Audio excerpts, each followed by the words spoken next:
Hello दोस्तों, आप सभी का स्वागत है आपके अपने यूट्यूब चैनल इंग्लिश मस्ती पर।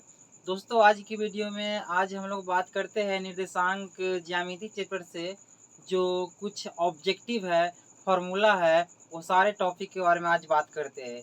तो चलिए बिना समय को गवाए हुए क्लास को स्टार्ट करते हैं दोस्तों। तो आइए ध्यान से देखिएगा। सबसे पहले आप लोग जानिए कि विभाजन सूत्र होता क्या है। तो ध्यान दीजिएगा, विभाजन सूत्र से भी ऑब्जेक्टिव में रहता है क्वेश्चन 2014 में पूछा था विभाजन सूत्र क्या है। ऑप्शन में दे दिए थे 3-4 को, तो आप लोग भी याद कर लीजिएगा। विभाजन सूत्र जो होता है, ध्यान दीजिएगा, विभाजन सूत्र देखिएगा। विभाजन सूत्र जो होता है दोस्तों, इसका फॉर्मूला होता है, आप लोग याद कर लीजिएगा।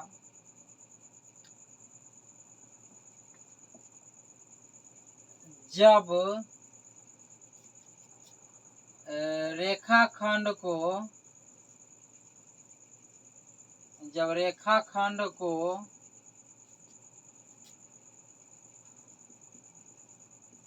कोई बिंदु, बिंदु का मान लेते हैं सी एक्स वाई, मतलब कोई बिंदु सी जो है m अनुपात n के रूप में विभाजित करते हैं, तो C का जो निर्देशांक होगा m x2 plus n x1 बटा m plus n, m y2 plus n y1 बटा m प्लस n, यही होता है विभाजन सूत्र। देखिए, विभाजन सूत्र का वहाँ डिफिनेशन नहीं पूछेगा, डायरेक्ट फॉर्मूला पूछता है ऑब्जेक्टिव में। विभाजन सूत्र नीचे में से कौन है, 4 ऑप्शन दे देगा, तो आपको दिमाग में ये सेट करके रखना है। सी एक्स वाई निर्देशांक M X two plus N X one बटा M plus N, M Y two plus उसके बाद एन वाई वन बटा एम प्लस एन, यही होता है विभाजन सूत्र का फॉर्मूला होता है। चलिए, पहला तो हम कंप्लीट हो गया। अब नंबर 2 की ऑब्जेक्टिव का बात करते हैं। आखिर त्रिभुज का क्षेत्रफल होता है क्या। देखिए, त्रिभुज का जो क्षेत्रफल होता है दोस्तों, देखिएगा, तो हम लोग साधारण सी बात पहले तो जानते हैं, त्रिभुज का जो क्षेत्रफल देखिए क्या होता है। त्रिभुज का क्षेत्रफल साधारण सी बात है, एरिया ऑफ ट्रायंगल। तो सबसे पहले देखिए, त्रिभुज का क्षेत्रफल हम लोग बहुत पहले क्लास 7-6 में पढ़ चुके हैं। त्रिभुज का क्षेत्रफल होता है 1/2 होता है ना दोस्तों, 1/2 गुने आधार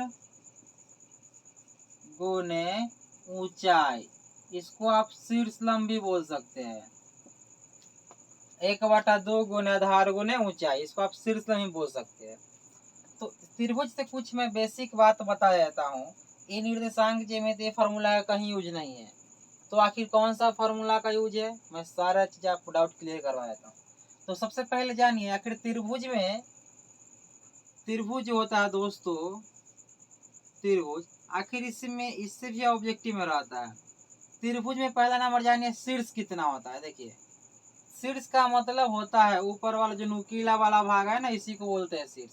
तो त्रिभुज में इसका नाम रख लेते ए, इसका नाम रख लेते हैं बी, इसका नाम सी। तो त्रिभुज में 3 गो शीर्ष होता है। कितना होता है दोस्तों शीर्ष, 3 गो होता है। नंबर 2, त्रिभुज में अगर आपसे पूछ देगा ऑब्जेक्टिव में कोण कितना होता है, तो कोण भी होता है दोस्तों 3 गो होता है। उसके बाद त्रिभुज में पूछ देगा कौन हो गया शीर्ष हो गया, भुजा कितने होते हैं या किनारा, तो भी 3 होता है। त्रिभुज में किनारा कितना है, भुजा का होता है 3 गो। उसके बाद नंबर अगला देखिए, त्रिभुज जो होता है दोस्तों, त्रिभुज की तीनों कोनों का योग आखिर जोड़ेंगे तो कितना, दुनिया का कोई भी त्रिभुज हो तो 180 डिग्री होता है। त्रिभुज के तीनों कोनों का योग जो होता है ना दोस्तों, 180 डिग्री होता है। अब देखिए यहाँ पर आप जब त्रिभुज का क्षेत्रफल निकालना रहता है तो 1/2 गुना आधार, तो आधार तो ये हो गया। शीर्ष लंब यहाँ से जो उसका मीडियन डालते हैं उसको शीर्ष लंब बोलते हैं।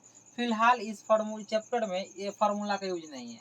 जब त्रिभुज का शीर्ष का वैल्यू रहेगा निर्देशांक के रूप में दिया हुआ, जैसे मान लीजिए इसका 5,2, इसका 6,2, इसका 3,4, मतलब निर्देश शीर्ष का मान दिया हुआ रहेगा ना, तो उस कंडीशन में कैसे बनाएंगे? तो उस कंडीशन में त्रिभुज का क्षेत्रफल होता है, देखिए लिखाए थे, या का यहाँ लिख देता हूँ।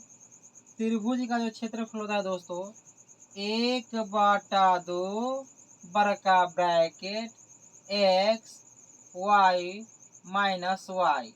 देखो ट्रिक से मैं आपको सेट कर देता हूँ, बीच में प्लस देना है, फिर एक्स लिख लीजिएगा, वाई माइनस वाई, फिर प्लस दीजिएगा एक्स वाई माइनस वाई। इसका दोस्तों ट्रिक देखिए क्या है, कैसे लिखेंगे। इसका फॉर्मूला होता है त्रिभुज का क्षेत्रफल निकालने का, जब शीर्ष दिया हुआ रहेगा ना तो उस कंडीशन में इसी फॉर्मूला से इसका क्षेत्रफल निकलता है। यहाँ पर 1 बैठा दीजिए, यहाँ पर 2 बैठे, यहाँ पर 3, 123। अब यहाँ पर 2 बैठा, यहाँ पर 3, यहाँ पर 1, तो 231। अब यहाँ पर 3, यहाँ पर 1, यहाँ पर 2, यानी 312। इस तरीका से हमारा फॉर्मूला निकल गया है। 1/2 बड़का बड़ा x1 into y2 minus y3 plus x2 into y3 minus y1 plus x3 into y1 minus y2। इस प्रकार हमारा त्रिभुज का क्षेत्रफल हुआ। इस फार्मूला का यूज कब करेंगे? जब तीनों शीर्ष का वैल्यू दिया हुआ रहेगा तब करेंगे, और बाकी बातें फार्मूला आप लोग जानते ही है पहले से।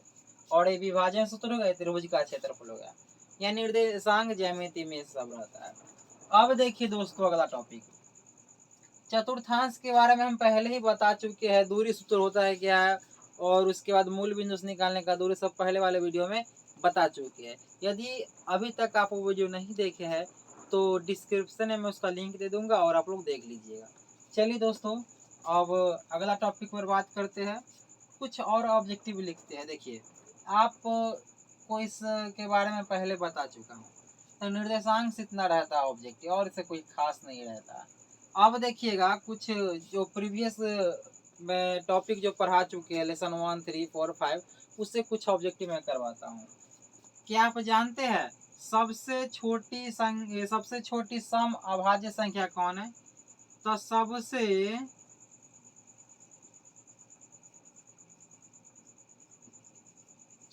छोटी सम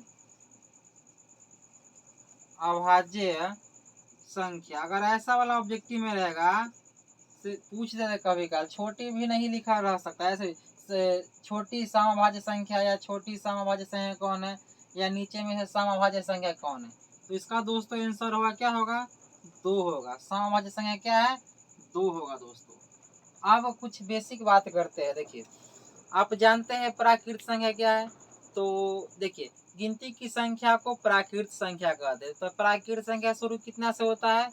1 से लेकर अनंत तक, यानी शुरुआत होता है 1 से, खत्म होता है अनंत पर जाके, इसका कोई अंत नहीं होता है। अगर कोई पूछेगा सबसे छोटी प्राकृत संख्या कौन, तो कहिएगा 1। सबसे बड़ी प्राकृत संख्या कौन, तो कहिएगा अनंत। अब नंबर 2 आइए, पूर्ण संख्या किसे कहते हैं? यानी जब प्राकृत संख्या में शून्यों को मिला देते हैं तो और उससे जो समुच्चय बनता है उसको हम लोग पूर्ण संख्या कहते हैं। पूर्ण संख्या शुरू होता है 0 से, खत्म होता है अनंत पर, 0, 1, 2, 4, 5 ऐसे करके अनंत तक। सबसे छोटी पूर्ण संख्या हो जाएगा 0, सबसे बड़ी पूर्ण संख्या हो जाएगा आपका अनंत हो जाएगा। उसके बाद देखिए कोई पूछेगा अभाज्य संख्या किससे कहते हैं? तो वैसी संख्या जिसका गुणनखंड केवल 2 हो, या ऐसे भी डिफिनेशन दे सकते हैं आप, वैसी संख्या जो स्वयं से, मतलब स्वयं मतलब खुद से, और उसके बाद इसका जो गुणनखंड स्वयं होना चाहिए, यानी खुद से कटना चाहिए या 1 से कटना चाहिए, उसी को हम अभाज्य संख्या कहते हैं। जैसे 2, 3, 5, 7 ये सब हुआ आपका अभाज्य संख्या। तो आई होप आप लोग समझ गए होंगे। अब एपी हुआ, और द्विघात समीकरण हुआ, लेसन 3 हुआ, 2 चर वाला रैखिक समीकरण, और लेसन 2 हुआ बहुपद, लेसन 1 हुआ वास्तविक संख्या। वो सारा काम है एक वीडियो का पूरा ऑब्जेक्टिव, मैं 100 ऑब्जेक्टिव पूरा करवा दूंगा। और आप लोग इस वीडियो को खूब प्यार दीजिएगा। यदि वीडियो आपको अच्छा लगे इस वीडियो को ज़्यादा से ज़्यादा शेयर कीजिएगा दोस्तों। सो आज के लिए इतना है, फिर मिलता है अगले वीडियो में।